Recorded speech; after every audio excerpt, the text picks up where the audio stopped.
Hadis yang ke-30, wa anhu qala baina Nabiy sallallahu alaihi wasallam fi majlisin yuhadditsul qauma jaa a'rabiyyun faqala mata as-sa'ah famadha Rasulullah sallallahu alaihi wasallam yuhadditsu faqala ba'dul qaumi sami'a ma qala fakariha ma qala wa qala ba'duhum بل لم يسمع حتى إذا قضى حديثه قال أين السائل عن الساعة قال ها أنا يا رسول الله قال إذا ضيعت الأمانة فانتظر الساعة قال كيف إضاعتها قال إذا وسد الأمر إلى غير أهله فانتظر الساعة رواه البخاري. Dan darinya, dari Abi Hurairah radhiyallahu an, katanya, sedang Nabi sallallahu alaihi wasallam berada dalam majlis bercakap kepada orang ramai, tiba-tiba datang seorang A'rabi, yakni seorang Badui dari kawasan pendalaman. Lalu ia berkata, bilakah berlakunya kiamat?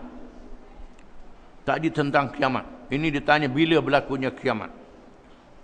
Maka Rasulullah SAW meneruskan percakapannya. Lalu kalangan orang ramai berkata-kata. Rasulullah dengar apa yang dia kata, tapi tidak senang dengan apa yang dia kata. Kata setengah kalangan mereka bahkan Rasulullah tak dengar. Sehingga apabila selesai dalam menyampaikan ucapannya, lalu baginda SAW bersabda, mana dia orang yang bertanya berkenaan dengan kiamat? Lalu ia, yakni si Badui itu berkata, ini saya wahai Rasulullah. Sabda Rasulullah SAW, apabila dihilangkan amanah, maka tunggulah berlakunya kiamat. Lalu dia berkata, bagaimana menghilangkannya? Sabda Rasulullah SAW, apabila diserahkan urusan kepada orang yang bukan ahlinya, maka tunggulah berlaku kiamat. Ada riwayat Al-Bukhari. Hadis ini menceritakan tanda hampirnya kiamat, di mana seorang Arab Badui, yakni Arab daripada kawasan darat, kawasan yang jauh. Biasanya yang duduk jauh ni kurang mengaji. Dia datang menemui Nabi SAW ketika Nabi SAW sedang menyampaikan ucapan. Dia masuk ke masjid, terus tanya, bila kiamat wahai Rasulullah? Rasulullah tengah bercakap. Rasulullah tak layan. Lalu kalangan orang ramai, boleh jadi Rasulullah marah dah, kerana dia tanya tak ikut adab. Nantilah habis bercakap dulu baru tanya. Ni Rasulullah sedang bercakap, pergi tanya. Tak beradab. Ada kalangan sahabat mengatakan Rasulullah dengar, Rasulullah tak dengar, kerana terlalu khusyuk menyampaikan ucapan. Tiba-tiba Rasulullah SAW bersabda, mana dia orang yang tanya tentang bila kiamat tadi? Lalu dia berkata, ini saya wahai Rasulullah. Jawab Rasulullah SAW, apabila hilangnya amanah. Kalau nak tahu bila berlaku kiamat, bila hilangnya amanah. Oleh kerana amanah ni perkara yang wajib, perkara yang besar. Bagaimana boleh hilang? Berani orang khianat terhadap amanah. Dia berasa pelik. Memanglah dia orang kawasan darat yang hidup udaranya bersih dan akhlaknya juga bersih. Setelah dia masuk Islam, dia berasa pelik bagaimana amanah boleh hilang. Kata Nabi SAW, dia tanya bagaimana hilang. Kata Nabi, bila diserahkan urusan kepada orang yang bukan ahlinya. Bila diserahkan urusan kepada orang yang bukan ahlinya.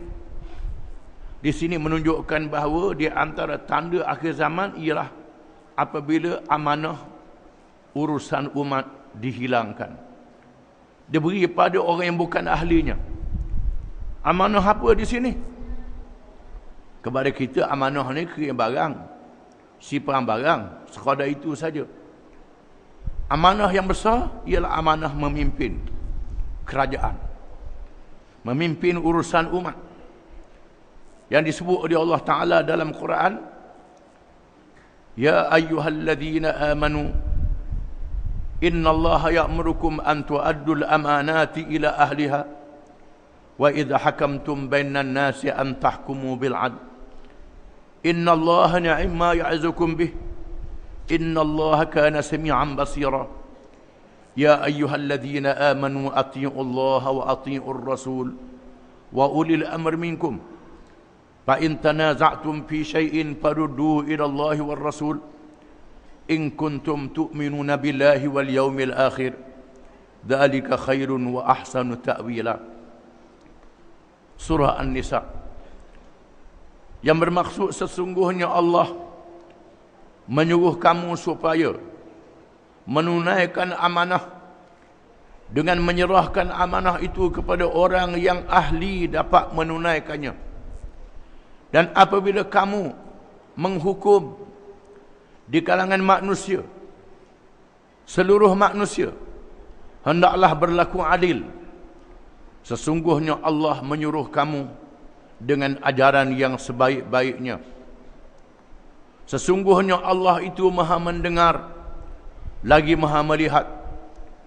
Wahai orang-orang yang beriman, taatilah Allah, taatilah Rasul, dan ulil amri, pemimpin-pemimpin di kalangan kamu. Sama ada pemimpin negara ataupun pemimpin masyarakat. Ulama tafsir mengatakan pemimpin negara ialah orang yang diurus untuk menjadi pemerintah. Raja-raja, presiden, menteri-menteri. Itu ulil amri. Pemimpin masyarakat ialah para ulama, orang-orang alim yang menjaga urusan agama. Taat kepada mereka selagi mereka taat kepada Allah dan Rasul. Maka jika sekiranya berlaku pertelengkahan, perbalahan di kalangan kamu, maka kembalilah kepada Allah dan Rasul. Itulah penyelesaian kalau kamu sungguh-sungguh beriman kepada hari akhirat. Itu penyelesaian yang sebaiknya. Di sini menunjukkan bahawa amanah yang paling besar ialah amanah memimpin umat dengan syariat Allah Subhanahu wa taala. Kerana melaksanakan syariat adalah amanah yang paling besar. Disebut dalam ayat yang lain, firman Allah Ta'ala dalam surah Al-Ahzab, Inna aradna al-amanata 'ala as-samawati wal-ardi wal-jibal fa abayna an yahmilnaha wa ashfaqna minha wa hamalaha al-insan innahu kana zaluman jahula. Sesungguhnya kami telah mempamerkan, kami Allah membentangkan, menunjukkan amanah, menunjukkan satu perkara yang dinamakan amanah kepada langit, bumi, bukit, bukau dan gunung ganang, supaya mereka ambil amanah ini.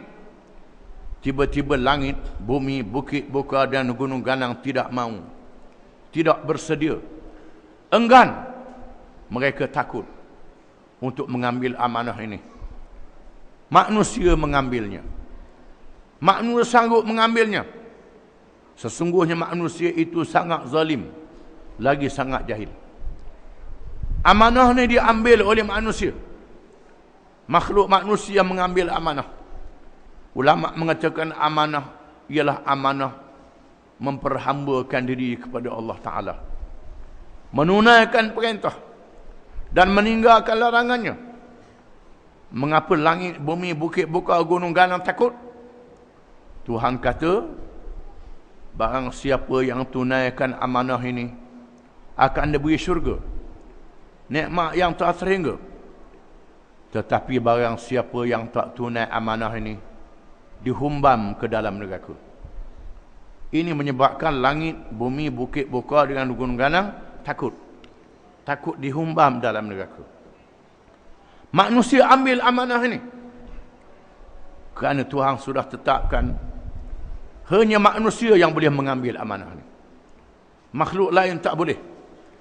Malaikat tak boleh. Malaikat adalah makhluk ruhani. Makhluk roh. Tak makan, tak minum, tak beristeri, tak beranak. Tak ada lelaki, tak ada perempuan, tak ada nafsu. Ini malaikat. Kayu, batu, tak boleh amanah ni kerana tak boleh gerak.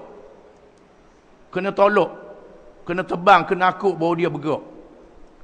Tak boleh melaksanakan tugas. Yang boleh melaksanakan ialah manusia. Yang ada akal, yang ada tubuh, yang ada nyawa, yang ada roh. Maka manusialah yang boleh menunaikan amanah ini. Allah Ta'ala telah memutuskan. Dan Allah Ta'ala melantik Nabi Adam menjadi Nabi yang pertama. Kemudian Nabi-Nabi. Allah Ta'ala sebut dalam Quran. Wa idibtala Ibrahim rabbuhu bikalamatin fa'atammahun. Qala inni ja'iluka linnasi imama. Qala wa min dhurriyyati. Qala la yanalu ahdiz zalimin. Dan apabila Tuhan menguji Ibrahim alaihi salam dengan beberapa kalimah, Tuhan uji Nabi Ibrahim dengan beberapa perintah. Ibrahim menunaikan perintah. Termasuklah perintah suruh hantar anak bini ke tempat tak ada manusia. Ibrahim sanggup buat. Termasuklah perintah suruh sembelih anak. Ibrahim sanggup buat. Apa saja Tuhan perintah Ibrahim buat. Tak tanya.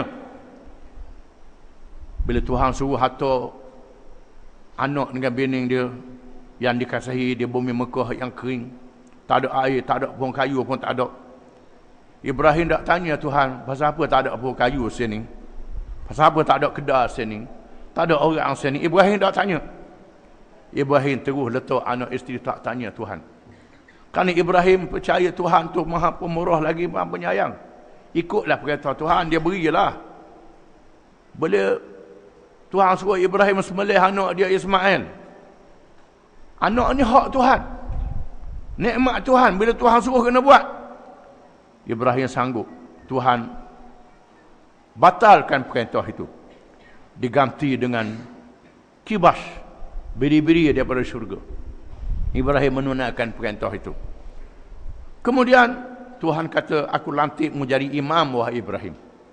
Imam kepada manusia. Imam ibadat dan imam urusan dunia.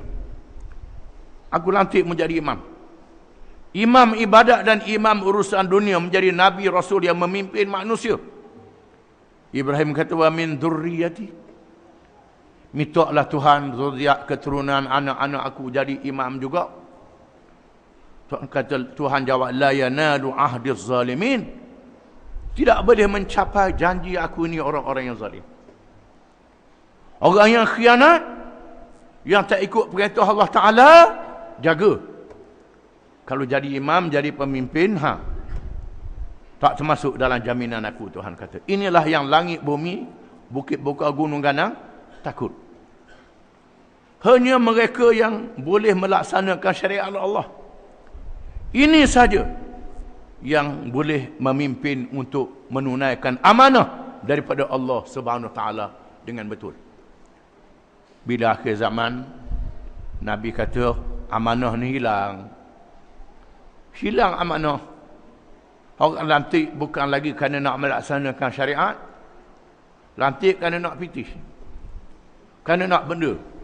Kerana nak kesenangan. Ini adalah tanda dunia akhir zaman. Dunia akan dihancurkan bila-bila masa saja. Menandakan kemusnahan.